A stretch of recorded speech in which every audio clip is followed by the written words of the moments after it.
याद तुम्हारी आती है बाबा, याद तुम्हारी आती है। याद तुम्हारी आती है बाबा, याद तुम्हारी आती है। मधुबन का हर कण कहता है, हम बच्चों का मन कहता है, याद तुम्हारी आती है।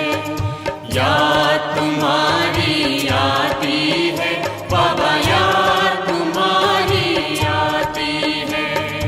याद तुम्हारी आती है बाबा, याद तुम्हारी आती है।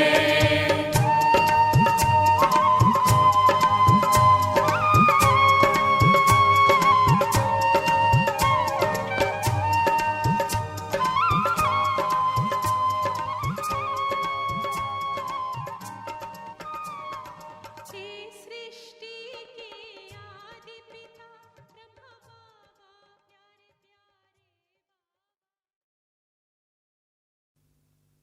ओम शांति। आज 22 जुलाई 2021। बाबा कहते, मीठे बच्चे, वृक्षपति बाप ने तुम बच्चों पर बृहस्पति की दशा बिठाई है। अभी तुम अविनाशी सुख की दुनिया में जा रहे हो। प्रश्न है, अविनाशी बृहस्पति की दशा किन बच्चों पर बैठती, उनकी निशानी क्या होगी? उत्तर है, जो बच्चे जीते जी देह के सब संबंधों को त्याग अपने को आत्मा निश्चय करते, ऐसे निश्चय आत्मिक बुद्धि वाले बच्चों पर बृहस्पति की दशा बैठती है।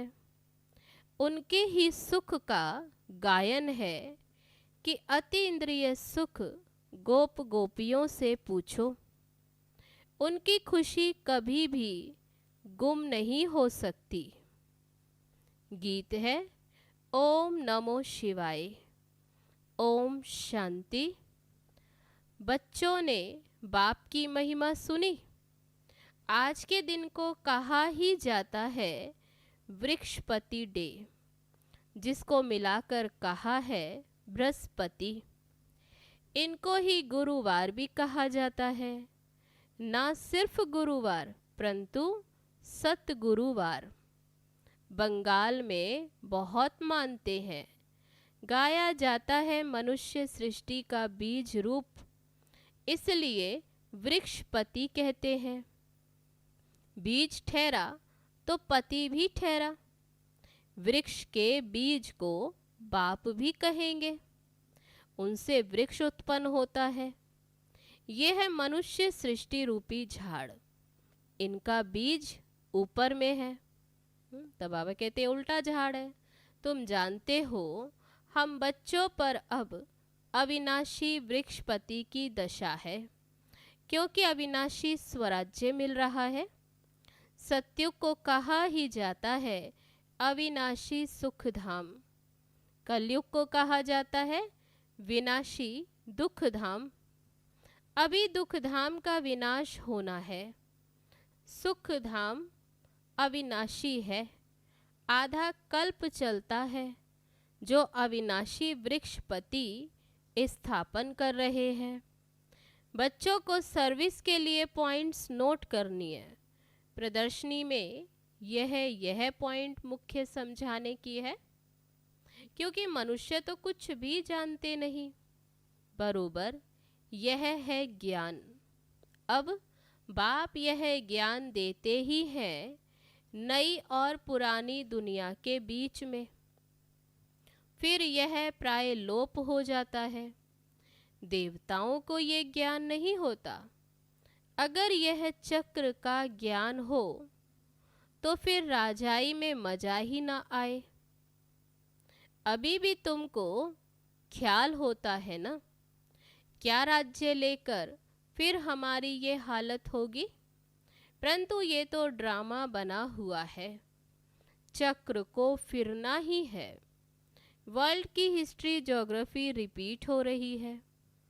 कैसे रिपीट हो रही है ये तुम बच्चे जानते हो। ये है मनुष्य सृष्टि। तुम्हारी बुद्धि में मूल वतन का झाड़ भी है। सेक्शन सबका अलग अलग है। ये बातें कोई की बुद्धि में कभी नहीं होगी। कोई शास्त्रों में तो ये लिखी हुई नहीं है। हम आत्मा असुल शांति धाम की रहवासी हैं, अविनाशी हैं, कभी विनाश को नहीं पाते। वह तो समझते हैं बुदबुदा पानी से निकला फिर उसमें ही मिल जाता। तुम्हारी बुद्धि में ये सारा राज है कि आत्मा अविनाशी है, जिसमें सारा पार्ट नुधा हुआ है। ये चक्र की नॉलेज कोई शास्त्रों में नहीं है, बल कहाँ कहाँ स्वास्तिका भी दिखाते हैं। चक्र की सिर्फ ऐसे ऐसे लकीर बना देते जिससे ये सिद्ध होता अनेक धर्म थे। बाबा ने समझाया है मुख्य धर्म और शास्त्र हैं 4। सत्युग त्रेता में तो कोई धर्म स्थापन होता नहीं, ना वहाँ कोई धर्म शास्त्र होता। ये सब द्वापर से शुरू होते हैं। फिर देखो कितनी वृद्धि होती है। अच्छा, गीता कब सुनाई गई? बाप कहते मैं कल्प के संगम युगे ही आता हूँ। उन्होंने फिर कल्प अक्षर निकाल सिर्फ संगम युगे युगे लिख दिया है। वास्तव में संगम युगे और कोई धर्म स्थापन नहीं करते हैं। ऐसे नहीं कि त्रेता के अंत द्वापर के आदि के संगम पर इस्लामी धर्म स्थापन हुआ, नहीं। कहेंगे द्वापर में स्थापन हुआ। ये संगम का सुहावना समय है जिसको कुंभ कहते हैं। कुंभ संगम को कहा जाता है। ये है आत्माएं और परमात्मा के मिलन का संगम। ये रूहानी मेला संगम पर ही होता है। उन्होंने पानी की गंगा का नाम बाला कर दिया। ज्ञान सागर पतित पावन को जानते ही नहीं। उसने कैसे पतित दुनिया को पावन बनाया? कोई शास्त्रों में है नहीं। अब तुम बच्चों को बाप कहते हैं माँ में कम याद करो, देह के सब धर्म त्यागो। किसको कहते हैं? आत्माओं को। इसको कहा ही जाता है जीते जी मरना। मनुष्य शरीर छोड़ते हैं तो देह के सब संबंध छूट जाते। बाप कहते हैं जो भी देह के संबंध हैं वह सब छोड़ अपने को आत्मा निश्चय करो। निश्चय आत्मिक बुद्धि बनो। जितना जास्ती याद करेंगे तो बृहस्पति की दशा होगी। जांच करो कि हम शिव बाबा को कितना याद करते हैं। याद से ही कट निकलती जाएगी और तुमको खुशी होगी। तुम महसूस कर सकते हो हम आत्मा कितना बाप को याद करते हैं।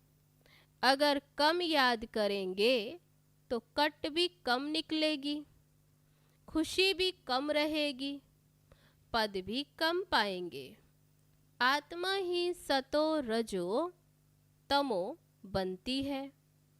इस समय का ही गायन है गोप गोपियों के अतीन्द्रिय सुख का। और कुछ भी याद नहीं पड़ता है सिवाय बाप के। तब ही खुशी का पारा चढ़ेगा। हमारे ऊपर बृहस्पति की दशा अथवा सतगुरु की दशा है। फिर कभी खुशी गुम हो जाती है तो कहते हैं बृहस्पति की दशा बदल राहु की बैठी। कोई बहुत साहूकार होते, कोई सट्टा लगाए ये देवाला निकला। भारत में ही जब ग्रहण लगता है तो कहते हैं दे दान तो छूटे ग्रहण। तुम्हारी देवी देवता धर्म भी 16 कला संपूर्ण था। बाबा कहते अभी तुम जानते हो कि तुम्हारा जो धर्म वे 16 कला संपूर्ण था, उनको भी ग्रहण लगा हुआ है। राहु की दशा बैठती, इसलिए देवताओं के आगे जाकर गाते कि आप सर्वगुण संपन्न, 16 कला संपूर्ण, हम पापी कपटी। अभी तुम समझते हो राहु का ग्रहण लगने से ही सब काले बन गए। चंद्रमा की पिछाड़ी में लकीर जाकर रहती है। बाप भी समझाते हैं तुम देवी देवताओं के भी चित्र है। गीता ही आदि सनातन देवी देवता धर्म का शास्त्र है, परंतु ये अपने धर्म को नहीं जानते। रिलीजियस हेड्स की कॉन्फ्रेंस करते, तुम वहाँ भी समझा सकते हो ईश्वर सर्वव्यापी तो है नहीं, वह तो बेहद का बाप है। बच्चों को आकर वर्षा देते हैं, साधु संत आदि को तो वर्षा मिलता नहीं, तो मानेंगे कैसे? तुम बच्चों को ही वर्षा मिलता है। तो मुख्य बात है ही ये सिद्ध करने की कि ईश्वर सर्वव्यापी नहीं है। शिव जयंती होती है, शिव जयंती कहो अथवा रुद्र जयंती कहो। रुद्र यह ज्ञान यज्ञ रचते हैं। रुद्र कौन? शिव बाबा। तो बाबा कहते रुद्र है तो शिव, वही गीता का ज्ञान यज्ञ है जिससे विनाश ज्वाला प्रज्वलित हुई। प्रैक्टिकल में तुम देखते हो कैसे निराकार बाबा ने रुद्र ज्ञान यज्ञ रचा है। साकार तो कुछ कर न सके, ये बेहद का यज्ञ है। इनमें सारी पुरानी दुनिया स्वाहा होनी है, बाकी तो वह सब है जिस्मानी यज्ञ। कितना रात दिन का फर्क है। बाप कहते हैं ये रुद्र ज्ञान यज्ञ है, विनाश भी होना है। तुम जब पास हो जाएंगे, पूरा योगी और ज्ञानी बन जाएंगे, तो फिर तुम्हारे लिए नई दुनिया स्वर्ग चाहिए। नरक का जरूर विनाश चाहिए। राजस्व अश्वमेघ अक्षर भी ठीक है, घोड़े को स्वाहा करते हैं। वास्तव में है तुम्हारा यह रथ। एक दक्ष प्रजापिता का भी यज्ञ रचते हैं, उनकी भी कहानी है। अब तुम बच्चों को कितनी खुशी होनी चाहिए। हमको वृक्षपति बाप पढ़ा रहे हैं। हमारे ऊपर अब बृहस्पति की दशा है, हमारी अवस्था बहुत अच्छी है। फिर चलते चलते लिखते हैं बाबा हम तो मूंझ गए। पहले हम बहुत खुशी में थे, अब पता नहीं क्या हुआ है। यहाँ आकर बाप का बनना बड़ी यात्रा है। वहाँ तीर्थ यात्राओं पर जाते हैं तो कितने पैसे खर्च करते। अब यहाँ तो दान करने की बात ही नहीं। इनमें कुछ भी पैसा खर्च नहीं करना। वह है जिस्मानी यात्राएं और तुम्हारी है रूहानी यात्रा। जिस्मानी यात्रा से फायदा कुछ भी नहीं। गीत में भी है ना, चारों ओर लगाए फेरे, फिर भी जन्म जन्मांतर दूर रहे। अभी ये तुम समझते हो कितनी ढेर यात्राएं की होंगी। कहाँ न कहाँ मनुष्य जाते जरूर हैं। हरिद्वार में गंगा जी पर जरूर जाते हैं। पतित पावनी गंगा समझते हैं ना। अब वास्तव में तुम हो सच्ची सच्ची ज्ञान गंगाएं। तुम्हारे पास भी बहुत आकर ज्ञान स्नान करते हैं। बाबा ने समझाया है सतगुरु एक ही है, सर्व का सदगति दाता, सिवाय एक सतगुरु के और कोई गुरु नहीं। बाप कहते हैं मैं तुमको कल्प कल्प संगम युग पर आकर सदगति दे पुजारी से पूज्य बनाता हूँ। फिर तुम पुजारी बन दुखी बन जाते हो। ये भी अभी पता पड़ा है। बरोबर हमारा आधा कल्प राज्य चलता है। फिर द्वापर में हम 100 देवी देवता वाम मार्ग में चले जाएंगे। जब रावण राज्य शुरू होता है तब से ही वाम मार्ग शुरू होता है। उनकी भी निशानियां हैं। जगन्नाथ के मंदिर में जाओ तो अंदर काली मूर्ति है, बाहर में देवताओं के गंदे चित्र हैं। उस समय अपने को भी थोड़े ही समझ में आता था कि ये क्या है। विकारी मनुष्य विकारी दृष्टि से देखेंगे तो समझते थे देवताएं भी विकारी थे। ये लिखा हुआ है, देवताएं वाम मार्ग में जाते हैं। ड्रेस भी देवताओं की दी है। यहाँ भी दिलवाड़ा मंदिर में जाओ तो ऊपर में स्वर्ग लगा हुआ है और नीचे तपस्या में बैठे हैं। इन सब राजों को और कोई जानते ही नहीं। बाबा को तो अनुभवी रथ है ना। तुम बच्चे अब समझ रहे हो, आत्मा परमात्मा अलग रहे बहुकाल। तुम जो पहले अलग हुए हो फिर तुम ही आकर पहले मिलते हो। सत्युग का फर्स्ट प्रिंस है श्री कृष्ण। कृष्ण का बाप भी तो होगा ना। कृष्ण के माँ बाप का इतना कुछ भी दिखाते नहीं, सिर्फ दिखाते माथे पर रखकर नदी से उस पार ले गया। राजाई आदि कुछ भी नहीं दिखाई। उनके बाप की महिमा क्यों नहीं है? अभी ये तुम जानते हो। इस समय कृष्ण की आत्मा ने अच्छी रीति पढ़ाई पढ़ी है, जिस कारण माँ बाप से भी ऊंच पद पाया। तुम समझते हो हम श्री कृष्ण की राजधानी में थे, स्वर्ग में थे, तो फिर हम चंद्रवंशी बने। बाबा कहते अभी तुम जानते हो कि तुम ही स्वर्ग में थे, फिर चंद्रवंशी बने। अब फिर से सूर्यवंशी बनने के लिए श्रीमत पर चल पावन बन पावन दुनिया के मालिक बनेंगे।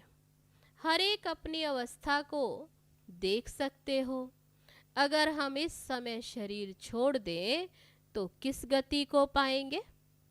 तो बाबा कहते हर एक अपने पुरुषार्थ से जान सकते हैं, हर एक समझ सकते हैं। जितना बाप को याद करेंगे उतना विकर्म विनाश होंगे। मनुष्य के ऊपर कोई आफते व दुख आता है वह देवाला निकालते तो साधुओं का जाकर संग करते हैं। फिर मनुष्य समझते ये तो भगत आदमी है, ठगी थोड़ी करेगा। ऐसे ऐसे भी हैं जो 2-4 वर्ष में बहुत धनवान हो जाते। उनके बहुत छिपे हुए पैसे होते हैं। हर एक अपनी बुद्धि से समझ सकते। तुम्हारे में भी बहुत है जो बहुत कम याद करते। इसलिए बाबा कहते अपना कल्याण चाहते हो तो अपने पास नोटबुक रखो, चार्ट नोट करो। हम सारे दिन में कितना समय याद में रहे? मनुष्य तो सारी जीवन की भी हिस्ट्री लिखते हैं। तुमको तो सिर्फ याद का चार्ट लिखना है। अपनी ही उन्नति है। बाबा को याद नहीं करेंगे तो ऊंच पद पा नहीं सकेंगे। विकर्म विनाश ही नहीं होंगे तो ऊंच पद कैसे पाएंगे? फिर सजाएं खानी पड़ेंगी। मोचरा जो नहीं खाएंगे तो पद अच्छा मिलेगा।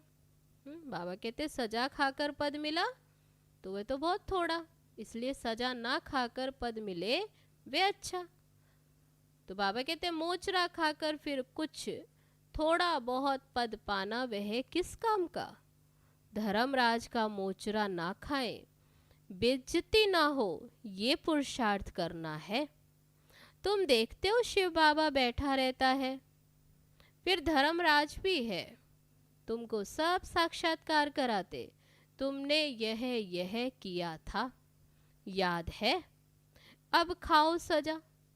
फिर उसी समय सजाएं उतनी ही खाते जितनी जन्म जन्मांतर खाते हैं। पिछाड़ी में थोड़ा रोटी टुक्कड़ मिला, उससे क्या फायदा? मोचरा तो नहीं खाना चाहिए। अपनी अवस्था की जांच करनी है। जैसे पोता मेल निकालते हैं, कोई 6 मास का, कोई 12 मास का, कोई तो रोज का भी निकालते। बाप कहते तुम भी व्यापारी हो। कोई विरला व्यापारी बेहद के बाप से व्यापार करे। धन नहीं है तो तन मन तो है ना। उनको शर्राफ भी कहते, मट्टा सट्टा करते हैं ना। तुम तन मन धन देते हो रिटर्न में। 21 जन्म के लिए कितना वर्षा पाते हो? बाबा हम आपका हूँ। ऐसी युक्ति बताओ जो हमारी आत्मा और शरीर इन लक्ष्मी नारायण जैसा बन जाए। बाबा कहते हैं मैं तुमको कितना गोरा बनाता हूँ, एकदम रूप ही बदल देता हूँ। दूसरे जन्म में तुमको फर्स्ट क्लास शरीर मिलेगा। तुम वैकुंठ में भी देखते हो। तुम जानते हो ये मम्मा बाबा फिर लक्ष्मी नारायण बनेंगे। एम ऑब्जेक्ट भी दिखाते हैं। अब जो जितना पुरुषार्थ करे, अगर पुरुषार्थ पूरा नहीं करेंगे, धम चक्कर मचाएंगे तो अपना पद ही भ्रष्ट करेंगे। अच्छा, मीठे मीठे सिकी लदे बच्चों प्रति माता पिता बाप दादा का याद प्यार और गुड मॉर्निंग। रूहानी बाप की रूहानी बच्चों को नमस्ते। हम रूहानी बच्चों की रूहानी बाप दादा को नमस्ते नमस्ते। ओम शांति। अब है धारणा के लिए मुख्य सार। पहली पॉइंट, अपनी अवस्था की जांच स्वयं ही करनी है। अपने कल्याण के लिए डेली डायरी रखनी है, जिसमें याद का चार्ट नोट करना है। दूसरी पॉइंट, बेहद के बाप से सच्चा सच्चा व्यापार करना है। अपना तन मन धन बाप हवाले कर 21 जन्मों के लिए रिटर्न लेना है। निश्चय बुद्धि बन अपना कल्याण करना है। अब है आज का वरदान। पहली श्रीमत पर विशेष अटेंशन दे। फाउंडेशन को मजबूत बनाने वाले सहज योगी भव। बाप दादा की नंबर 1 श्रीमत है कि अपने को आत्मा समझकर बाप को याद करो।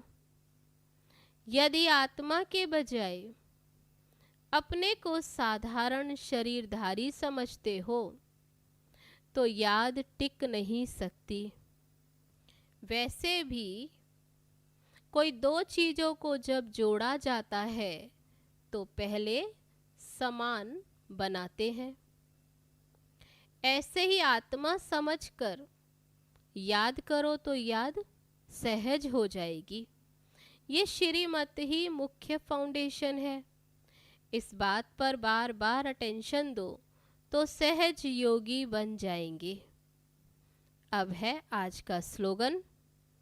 कर्म आत्मा का दर्शन कराने वाला दर्पण है, इसलिए कर्म द्वारा शक्ति स्वरूप को प्रत्यक्ष करो। अच्छा, ओम शांति।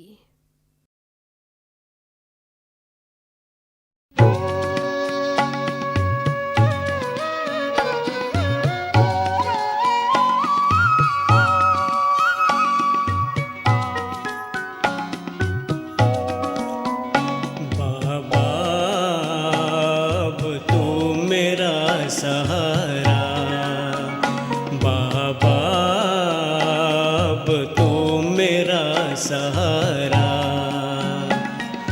दुनिया में तू हमारा, दुनिया में तू हमारा, तू मिला तो सब मिल गया। ओ बाबा अब तू मेरा सहारा, बाबा अब तू मेरा सहारा।